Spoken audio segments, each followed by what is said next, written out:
Well, guys, we got a very special interview on today's WrestleDOWN right here on WGS-TV. Hey, guys, are you ready for your hot tag? Because if you are, it's definitely time to work. Hi, you're watching the WrestleGamer on WGS-TV.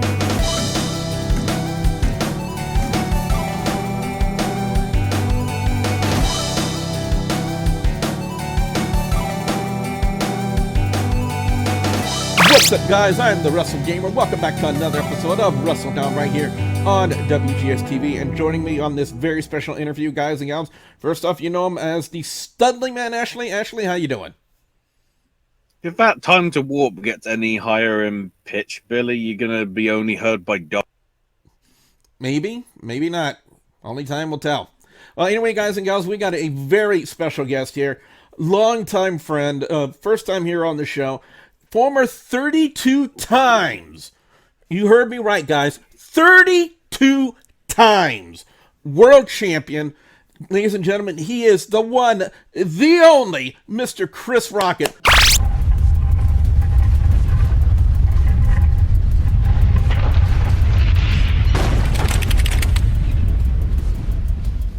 First off, Rocket, thank you for joining us here on WrestleDOWN. How are you doing tonight?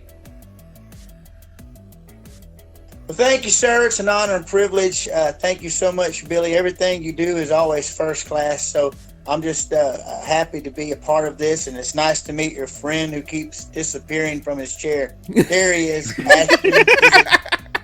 Nice to meet you, sir. All right, well, guys, like I said, this is going to be a very special interview. So, Chris, the first question I have to ask you, for anybody that's actively involved in the business, they first have to become a wrestling fan before they actually become involved in the business themselves. What was that one moment that turned you into a wrestling fan?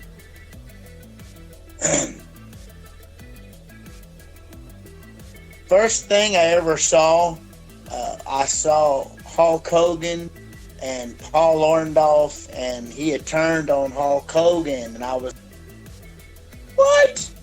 And it went from there to King Kong Bundy, and then Andre the Giant with the Earl and Dave Hedler referee switch. That hooked me line and sinker, and I was forever a Hulkamaniac, and I was forever a wrestling.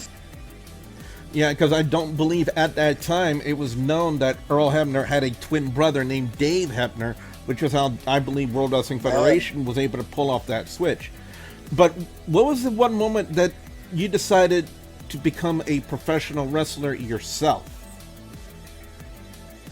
Actually, I'd always wanted to, from, what wrestling fan, that's body slamming pillars and DDT and jumping off their parents' furniture doesn't want to be a wrestler.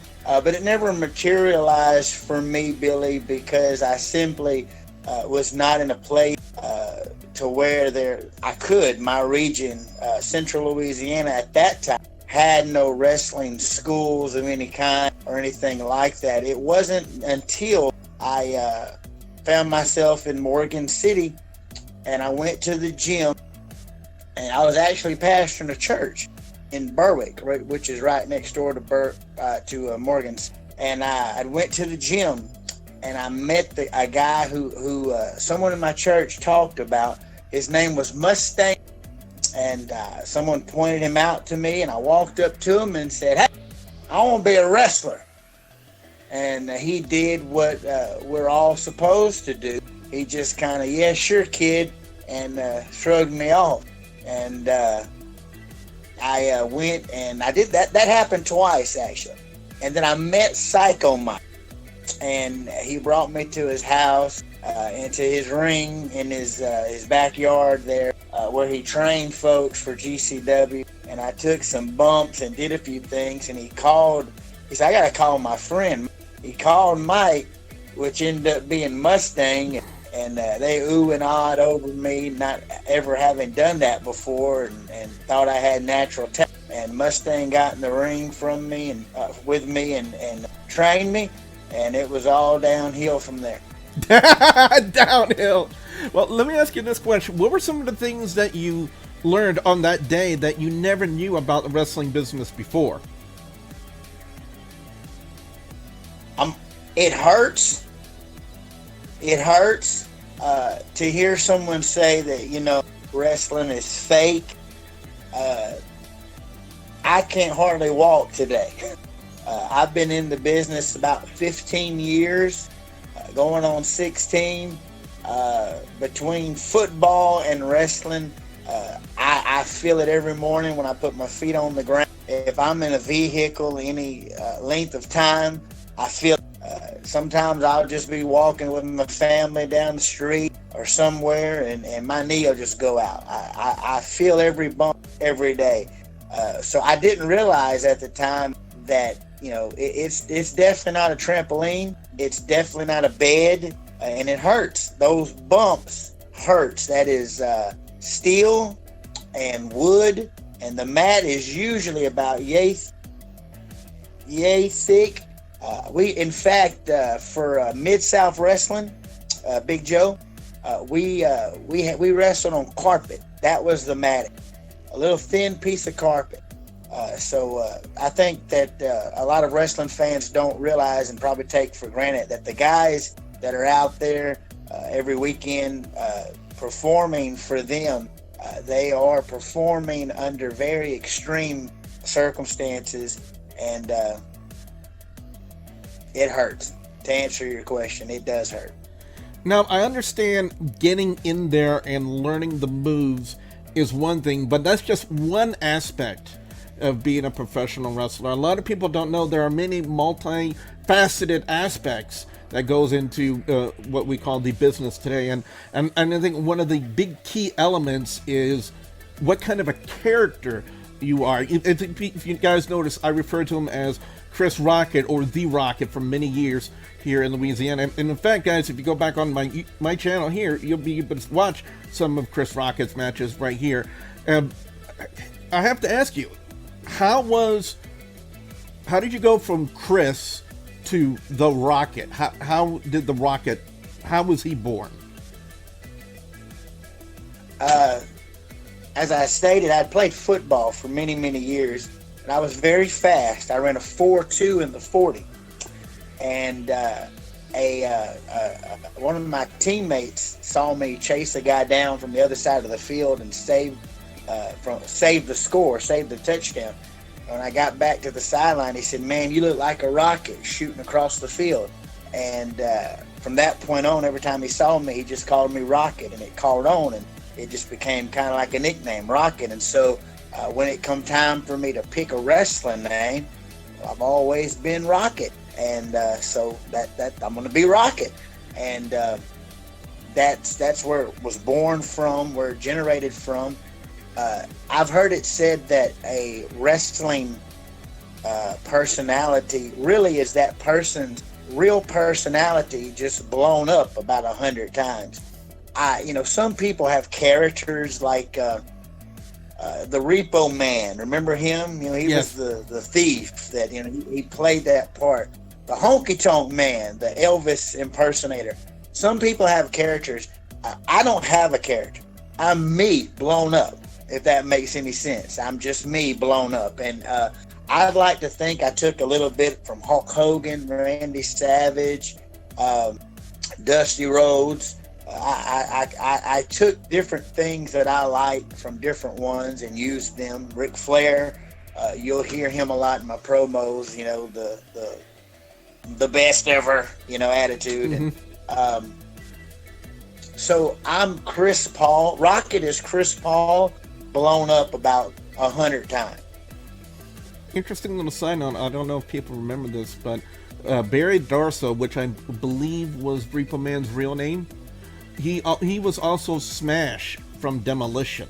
And I don't think a lot of people even knew that fact, that WWE just took a lot of their guys at the time and repackaged them as different characters.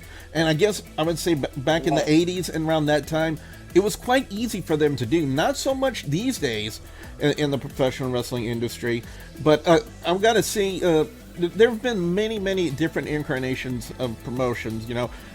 One of the big multifaceted corporations that I do watch is WWE, and I will say it is for my love of Asuka and Kairi Sane, yes, and and again, guys, I keep saying this, I will be biased. It's my channel, but I'm watching my language because we have a guest here.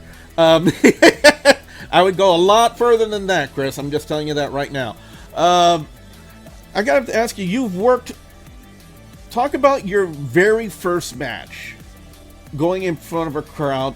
What was the feeling on that day, and what was it like for you in the ring for the first time in front of a crowd? I was born for that moment. I had, if you ask today someone who was with me in elementary school, they would not be surprised. I'm the epitome of living out a dream. Absolutely loved that old style, old school wrestling, and to go out there and I was home. I wasn't nervous. I was comfortable. It was a little more. This is a shoot interview, right? Yes. It was a little bit more choreographed than what I do now. I guess they wanted to make sure that everything was as it should be. Flip was in that match. It was a fatal 4-way. It was me and Flip. We come in together, and Shotgun Warrior, I have absolutely no idea who or where or what he is now, but his name was Shotgun Warrior. He ended up winning, and there was one more guy, and he skips my mind, but that was my introduction, and I loved every minute of it. And I'm natural. I'm a great heel. I guess I'm tooting my own horn, but I feel like I excel at being a heel. When you boo me, it's like you're cheering me. I've done my job, and I love to be the antagonist. I think I'm good at it, and I'm a career-long heel, actually, but here recently, I've tried the babyface thing, and it didn't last long. But, it's kind of different to hear them cheer you. But when I first came out that curtain, whenever they played, it was Back in Black. I came out, and it was just cool. It was real cool. It's what you think it would be. So let me ask you this question, because I came onto the scene in GCW around 2010, and that's when I first had the pleasure of meeting you. Can you describe what the locker room back then was like compared to what you see today? Mustang leaned over to me. I never will forget this. He said, "There's some real wrestlers here, kid." And man, I was so green. Looking back, I thought I knew. I didn't know nothing. And but it was Mustang and Bronco Bob, Mardi Gras, and Sweet Stan, of course, and man, it was just guys. Anybody's all-star list, and Angel of Sin at the time, and I had never really been to an independent show. My first independent show was my first show that I was in, the one I told you about. But through the years, funny you should say that. Through the years, it's funny that I've watched slowly, one by one, these guys are disappearing. The guys that we looked up to. And in fact, I told Flip, Wolfman Jackson, just last night, we were talking, and I told him, I said that, you look around this locker room, I don't know half the kids. I don't know them. Never seen them work. And I've become kind of like the senior citizen. In fact, the only one that's left is Mustang from the guy really, I guess in the class above me. But you look around now and it's me and Flip and that's really, I guess, and that's just in the circles that I usually run. But GSW is my home. And, I had my promotion, and I worked for several promotions just here in the state. But what I call my locker room, my home, it's just different, man. It's all kind of kids, and they're yes serving me all of a sudden. Like, what? I spent many years yes serving the likes of Mardi Gras and Sweet Stan, And man, I developed such a bond and brotherhood and friendship with those guys. And you look up to them, and they're disappearing. And so for me, the independent scene is very, very different. And in fact, just last night, David Silver retired, and he's someone that that I brought into the business. And so when people that I bring into the business are retiring, maybe maybe that's telling me something, you know. I remember, man, I'm the senior citizen, you know. I remember the very first time I saw you in character back in 2010 in the American Legion Hall in Abbeville, Louisiana. It was this whole scenario that it was Flip and Scotty Phoenix against you and Stan the Man Sweetan, and they were out there doing their best impersonation of you two guys, because apparently storyline wise they jacked you guys' clothes, and then you guys went out there. And I have to say, the way you sold that just told me right there that one, you know how to entertain, whether you're a heel or a face. To me, that doesn't matter. If it's your entertainment value that I think is what matters most. In the Rocket, you had that. You have that. You have that ability to basically make people either hate you or love you, no matter what you're doing. And that moment, especially with the reaction, I think the one thing I remembered most about this, and I don't even have to go back on the video because it's kind of ingrained in my mind, was Stan's underwear that he had on. They were like SpongeBob. It was either SpongeBob or Spider-Man underwear that he had on that night. And then you guys just made a beeline there to the back, and that was like, that's when I knew, like, this guy has it. This guy knows what he's doing. He definitely knows what he's doing in the ring. And welcome back, the Stunning Man, Ashley. Ash, I do understand that you have a couple of questions you'd like to ask. Yeah, I mean, I've heard the story just there about Stan. What influence do you think he sort of had on you sort of over the years? Who was that you asked about? Stan the Man Stan Sweetan. Sweetan. Oh my goodness. Let me tell you something. Mustang Mike showed me how to wrestle.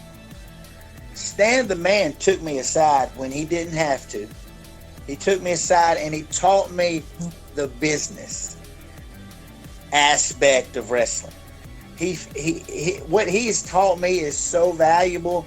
Mustang, he did his job. You know, he showed me how to wrestle, and I'm appreciative for that. I love Mustang. But Stan the Man Sweetan, I even lived with him for a little while, but he taught me so much about how the business works. Simple stuff like who was it? I was in the ring, or I was working, I think it was the Barbarian in Houston. And I told Stan, I said, he called me a kid. I'm 30-something years old. What's wrong with him? You know, stuff like that. How not to let the promoter work you, you know, and just different things, and how you carry yourself and handle yourself in situations. And he taught me about the business and how it works. Mustang taught me the wrestling side, the moves and how to work. And Herman Mathern, Sweet Stan, he taught me the up here, the mental aspect of the business and how it works. And I'm forever, ever grateful for him. And I couldn't thank everyone, man. There's so many people I'd have to thank, you know. Trucker Jones, Scott Phoenix. Me and Scott, man, we could legitimately work a match with our eyes closed, and probably better than anyone, anywhere. Me and Scott could go back in the day. And you're nodding your head, yeah, you've seen us do I've called those matches. Yeah, man, and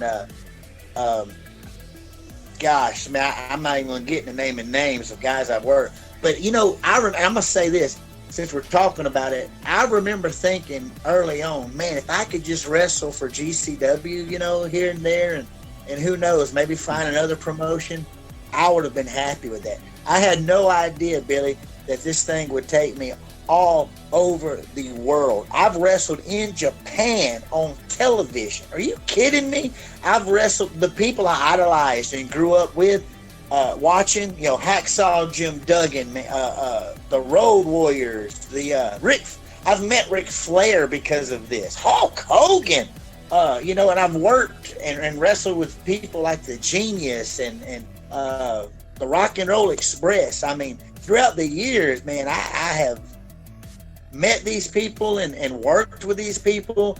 I've become friends with the Barbarian in Orlando, Florida this year. Bought my breakfast. The Barbarian. Are you kidding me? I have his phone number. Are you kidding me? I'm friends with the one. When the one-man gang sees me, his wife comes up to me first. And I mean, they're like family, man. And his wife is about 3 feet tall, and gang, George, he's, that's just, but they're the most fun-loving people. I went to when WrestleMania was in New Orleans, I went to the WrestleCon, I guess it is, my first one I ever went to. Check it out, right? Man, I was like a kid in a candy store. People say, oh, you ain't supposed to mark out. Are you kidding me? That's why I'm in this business. And so, man, I was loving it. And I'm looking, and there's a line for Hacksaw Jim Duggan. And he looks up, and he has this line, and he sees me, and he stops, and he goes, hey, Rocket, you still working? You talking to me? So that's just so cool. I was in Florida at a go-kart ranch. I had brought my kids, and at the time, my girlfriend, and we were in Florida, and I had a dad and his son come up to me and take a picture with me. How do you know me? It's just what I just wanted to have fun doing locally, man, has just become, for me, everything. I've been all over Philadelphia. I'm gonna do like Ric Flair, Charlotte, Philadelphia, Tokyo. I've been all over the place, man. I mean, reflecting on that, what's the weirdest place that you've been recognized? Judging from that story, with the being at the golf club.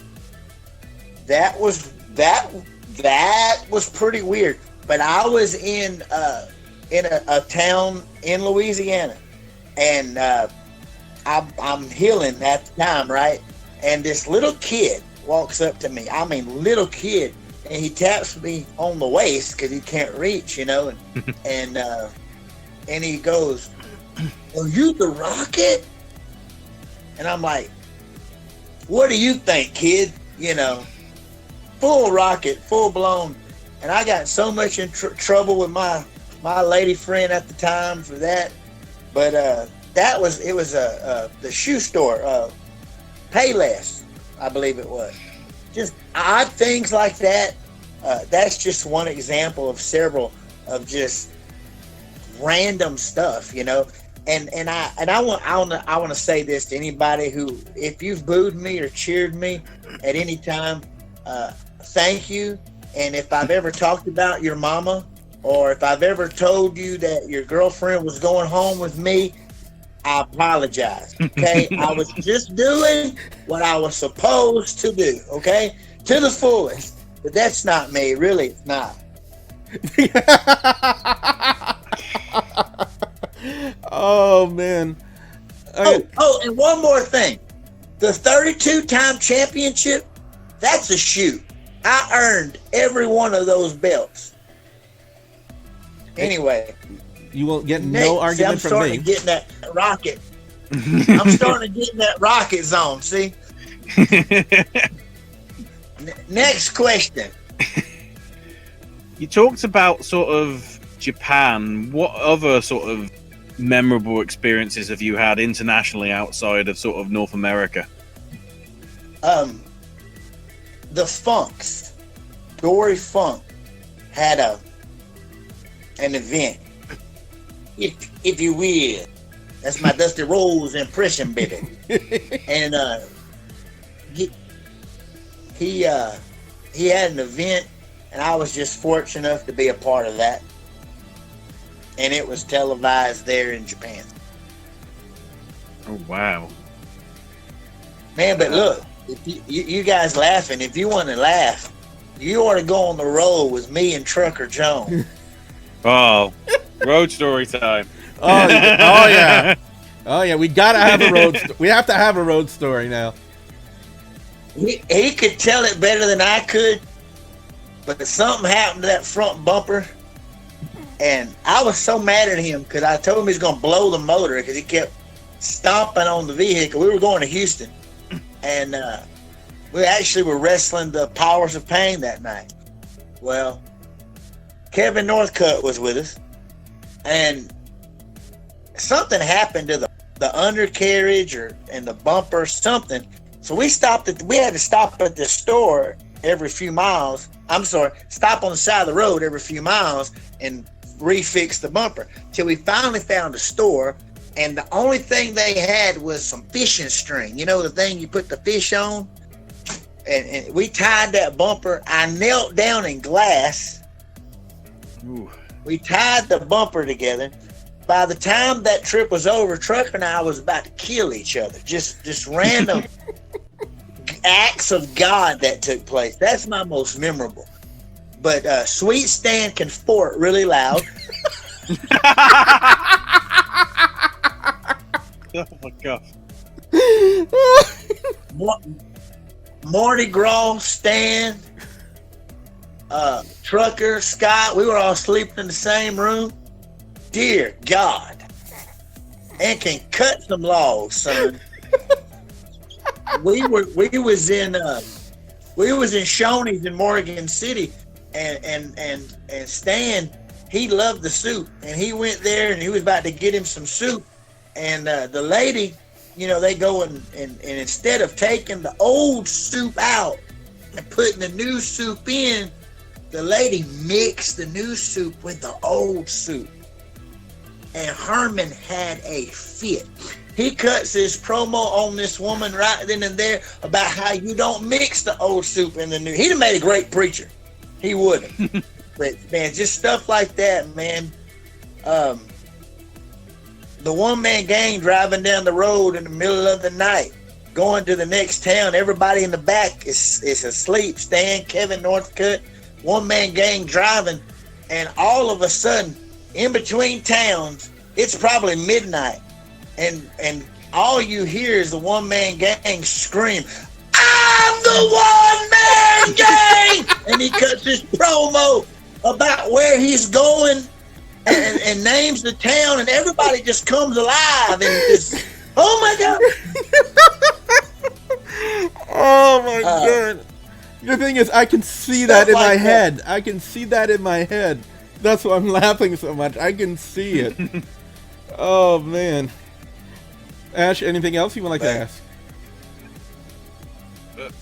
I mean, you've mentioned Scotty and, you know, a whole plethora of other names. Who were the best to work? Who were the best that you've had in your career that you've worked against? And then also, who were the sort of, along with Scotty, who else was sort of a great sort of tag partner that just gelled with you effortlessly? Well, I feel like me and Scott Phoenix have the best matches because we've just done it so many times. More recent, myself and Wild Thing, we had a nice feud going, and that, you know, some people you can get in there and work, and it's just chemistry. It just happens, you know. It's just natural. It's like breathing, you know. It just, even if you go to make a mistake, they're right there. If they make a mistake, you're right there, and it's just effortless. And I can do that with Sweet Stan. I can do that with Scott.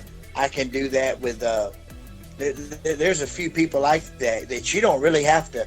And I don't plan a lot, man. I'm not, you know, some guys, they get in the back and they'll plan move for move, every little thing. You catch this foot with that hand and put it here, and man, I've been hitting the head too many times. I can't remember all that. I'm old. I would rather what we call walk and talk, and because my thing is, you're planning all these moves. You don't know that the audience is going to take to that or not. You don't know what they're going to pop off of or not.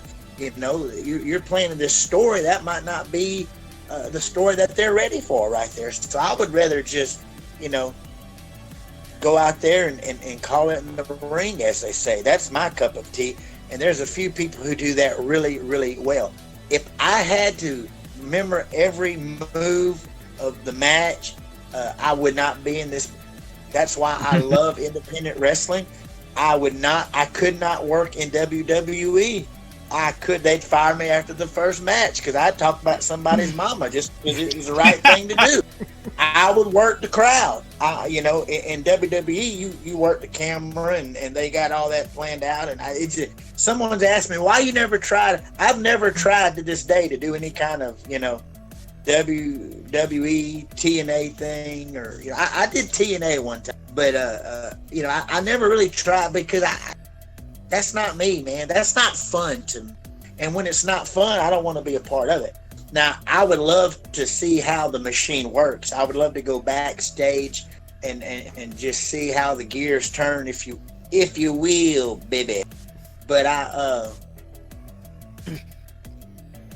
that's not me.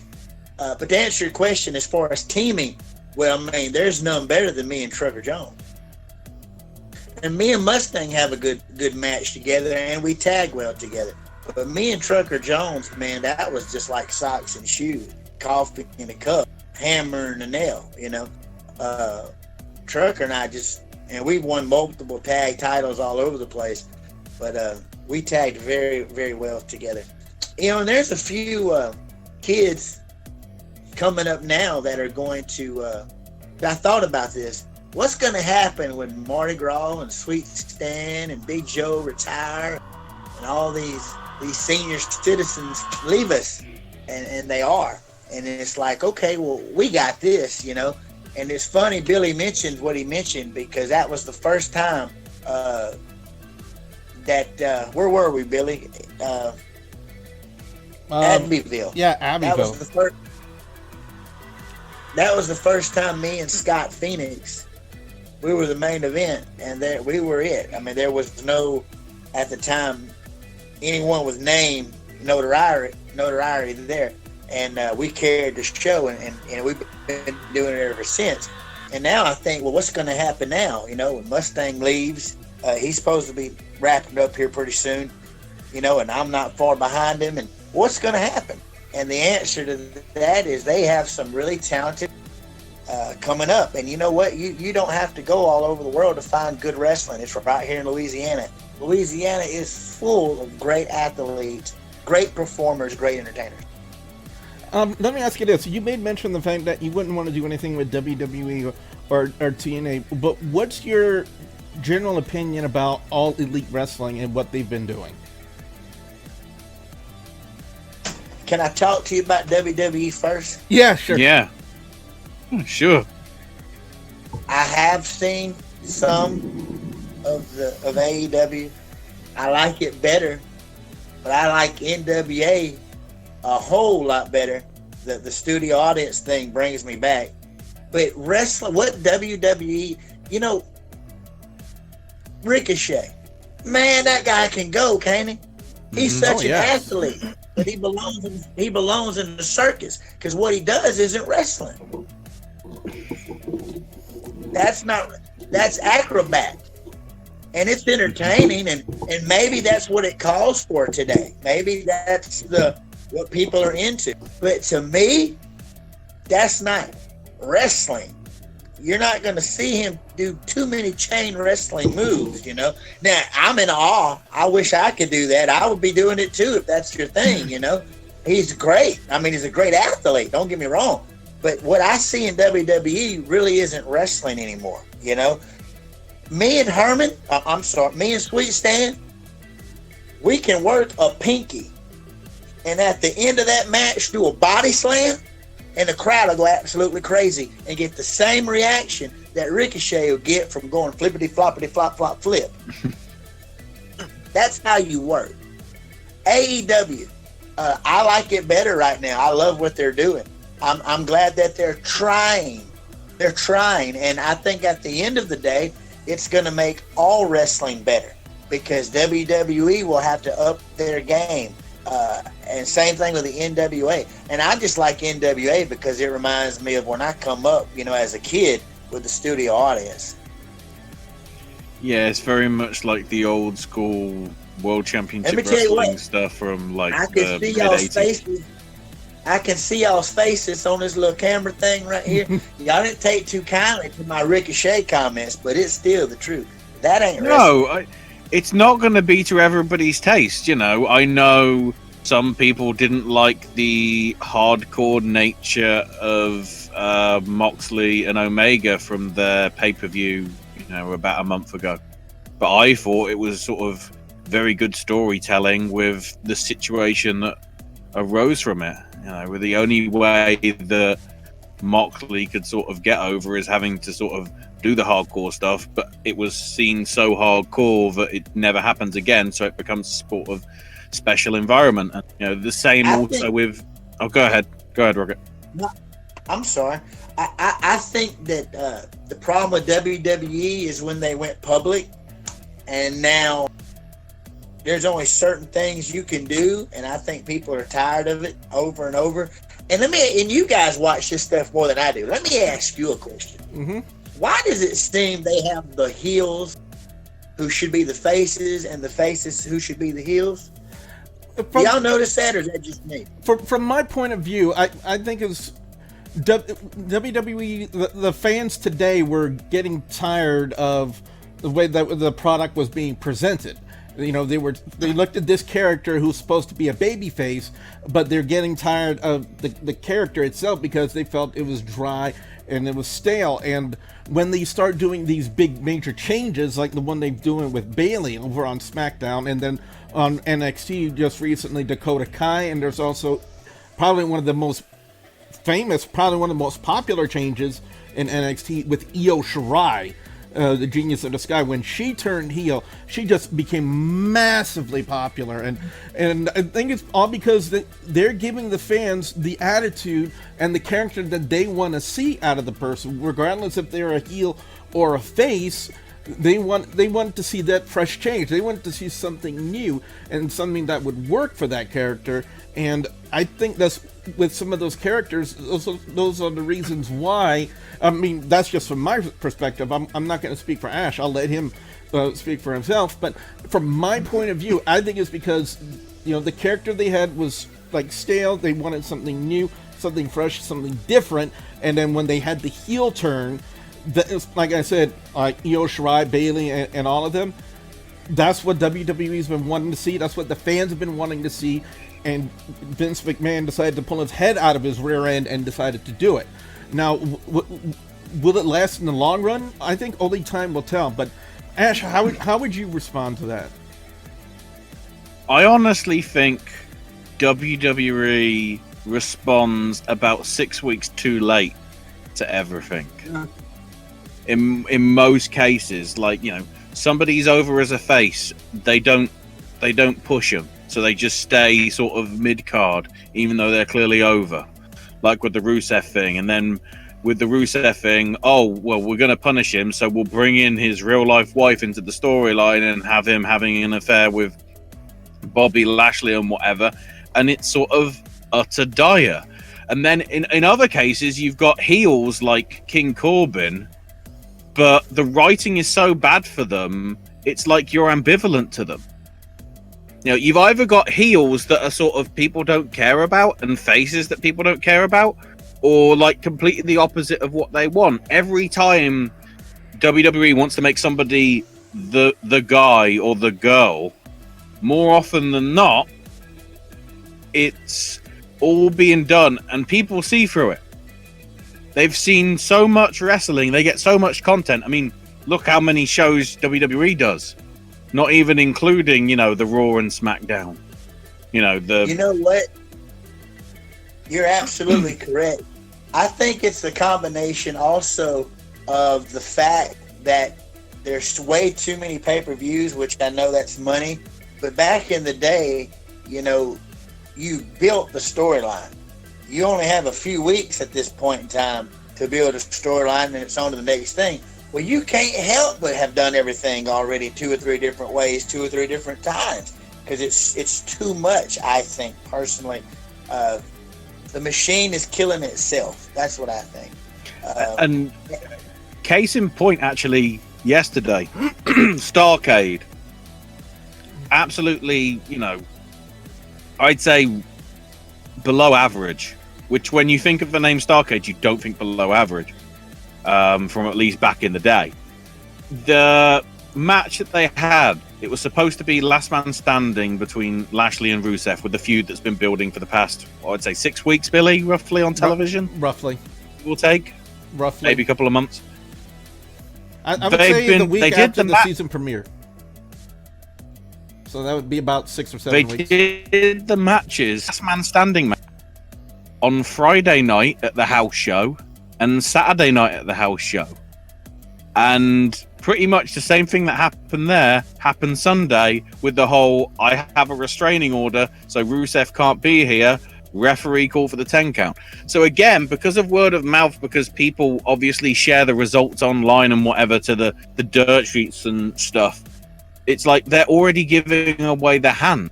I know in some cases, they can have the same match sort of on a few days as sort of preparation for the guys, and they try and do something different with some of them.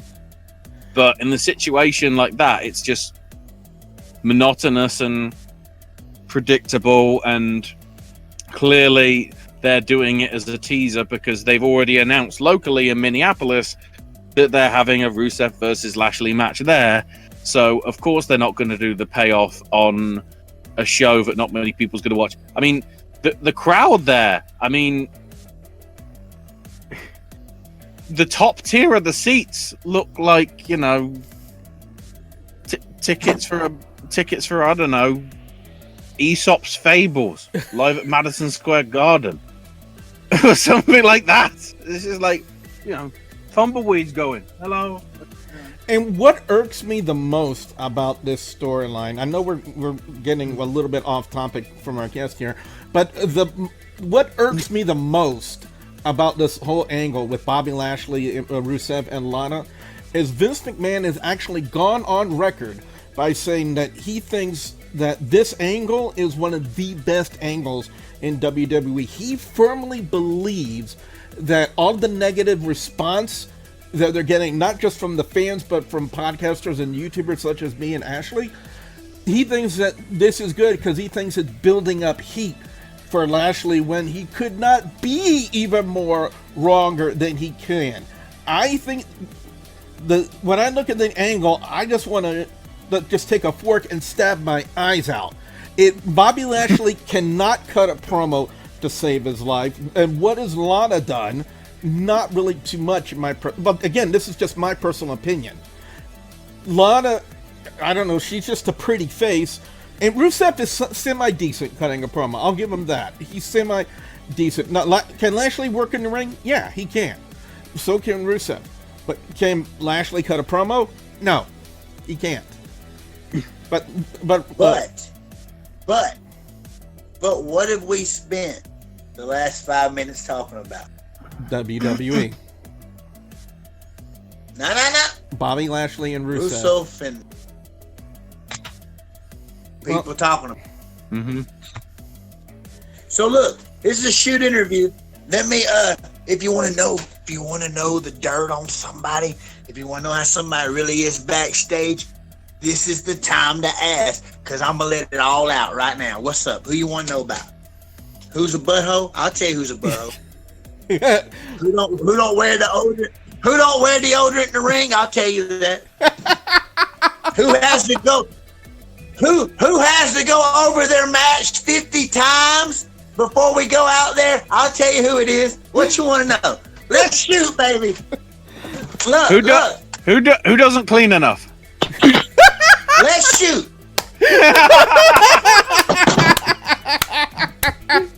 Oh, who doesn't stay clean enough? Who is it like, third time in the week, you're like, yeah, you need to have a shower?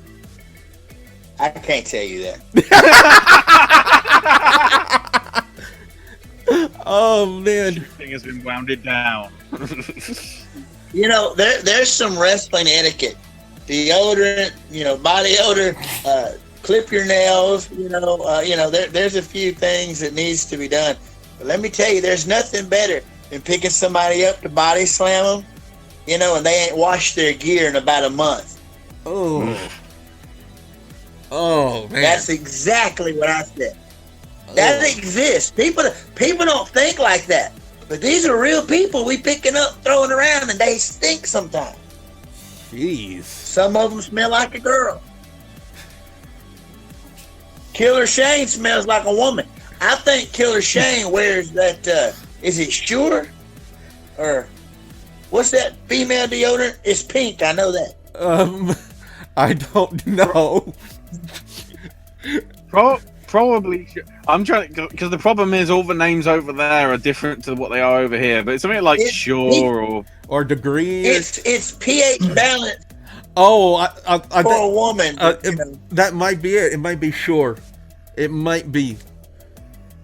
I'm just trying to. I'm going through commercials in my head, and the one thing that I hear about. I tell you what. There's some of them that aren't very far off from their real character, man. Some of them are arrogant, and they have no reason to be because they stink. I can tell you about them too. I can tell you who don't like to drive. I can tell you who likes to drive. I can tell you who my favorite road trip would be. I can tell you these things. Billy, I can tell you what you need to know to live on. I remember one guy. I don't know how he got booked with everybody because he told me his story. Clayton Bethune, Gothic Warrior, if you remember him. He went around telling everybody that he was tag teaming with Justin Gabriel in WCW. There's a slight issue with that, considering the fact that at that time, Justin Gabriel was 21 years old. And if he was supposed to be tagging with him in WCW, that would make him anywhere between 7 or 8 years old. So I better than that. Oh no, Billy, we were Flip had a ring, back when he was running Abbeville, and he would train these guys. I don't know the name of this dude, but they called him SHI. With a Y at the end of it. Because every time we body slammed him, man, we're sitting up there. I would go sometime and help him train him, and they'd pick that guy up and slam him, and I looked, and the middle of the ring kept getting darker and darker. Oh no! Every time people don't realize how much it hurts. And I know that if Flip and Trucker are watching, and Scott, they're laughing right now. But look, we pick him up, body slam that guy, and he would just crap on himself. And he did it so much it was coming out of his clothes. And finally, and we kept smelling something. I'm like Hulk Hogan in No Holds Barred. What's that smell? Dookie! And it was Dookie. And somebody said, if I pooed myself, I'm leaving, right? Billy, if you poo yourself, you're going to leave, right? Well, he didn't have the wherewithal. Somebody had to say, man, why don't you go change clothes? I mean, this ain't no 5-minute thing. This is a whole hour of Dookie, okay? That happened, man. That happened. And I don't know his real name, but I know what we called him. And it weren't Dookie. Well, let me ask you this one last question, and then we'll start to wrap it up. One thing I always like to ask people is, what would be that one dream match, past or present? Who would be that one person you have always wanted to be in the ring with? I don't know if I want to tag with Hulk Hogan or wrestle Hulk Hogan. Because if you tag with Hulk Hogan, you get the big pop at the end. You get to do this and do that and all these things. If you wrestle Hulk Hogan, I have to be heel. And I don't want to wrestle Hulk Hogan. He'll kick my butt. That's Hulk Hogan.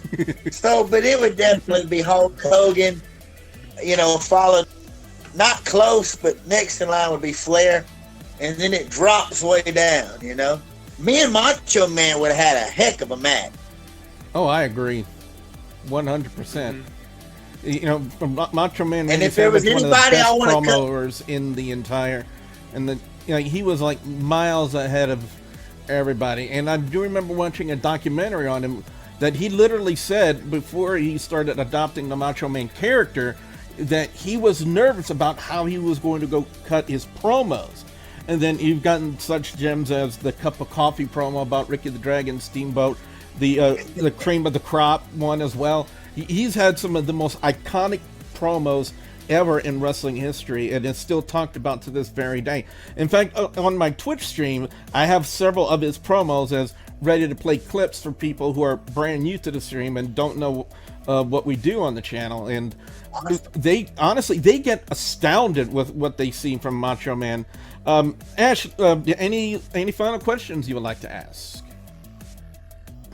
I mean, we've done the bucket list of people, but is there sort of cities worldwide that you sort of like, I wouldn't mind wrestling there just to get the experience of like that crowd or that atmosphere? Well, you know better. I've wined and dined, if you will, with kings and queens. And been to Orlando. Ooh, yeah. Okay, I'm back. You have me thinking. I went to Orlando, but for me, the hotbed, I would love to wrestle. I've wrestled in Orlando, but I would love to wrestle in Tampa because of the history there, you know. Tampa, Florida, and any of those, you know, famous. I mean, obviously, you know, if you're in Madison Square Garden, you've arrived, but I would love to just wrestle somewhere in Tampa. I think that's a goal that I could achieve that's realistic. That's not, you know, me versus The Rock next year at WrestleMania in Madison Square Garden. It's probably not going to happen. So, but I could probably wrestle somewhere in Tampa. Have you ever What would you do, Billy? What you gonna do, Billy, when it's me and Hogan in Tampa WrestleMania next year? It'll definitely be something to watch. And my final question is, you said Tampa, but there's also another very famous arena that immediately comes to mind to me beyond that, and that's the Sportatorium in Dallas, Texas. Have you ever thought about like what it would have been like if you ever worked inside that Sportatorium?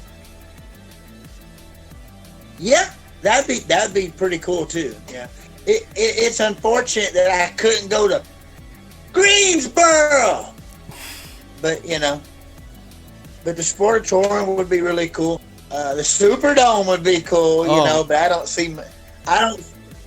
see me and Cena doing that. You know, we're not going to feel that out. Ladies and gentlemen, once again, he is Chris Rocket, 32 times World Heavyweight Champion. Rocket, you have any dates you would like to announce here? Like, where can people start to see you more? I'm everywhere every weekend. I just got through in Morgan City. This coming weekend, though, I'm going to be live! Going all the way, if you will, baby, to Alabama. But I don't know where. I really will have to look. I'm going to Alabama. I'm wrestling in Alabama, but I don't know where.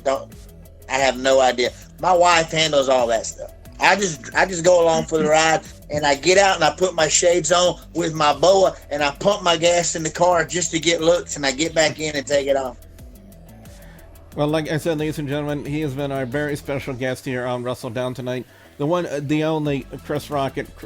Rocket, thank you so much for joining us. This has been a fantastic interview, and I can't wait to hear what everyone has to think of it. Like you guys watching this right now, we want to hear what you guys have to say. Be sure you put your comments in the comments section below. And if you guys like this video, be sure you slam that like button like a champ. And if you guys want to see more of WrestleDOWN, you know there are two ways. I said 2 ways, and I said 2 ways to do it. You got to link up the subscribe button and hit that bell icon to turn on notifications, so that way you guys will never miss out on another video right here on my channel. So with my special thanks to the Studly Man Ashley and our very special guest, the one, the only Chris Rocket, I'm your friendly neighborhood WrestleGamer, reminding all of you guys out there to just stay awesome. Bye guys!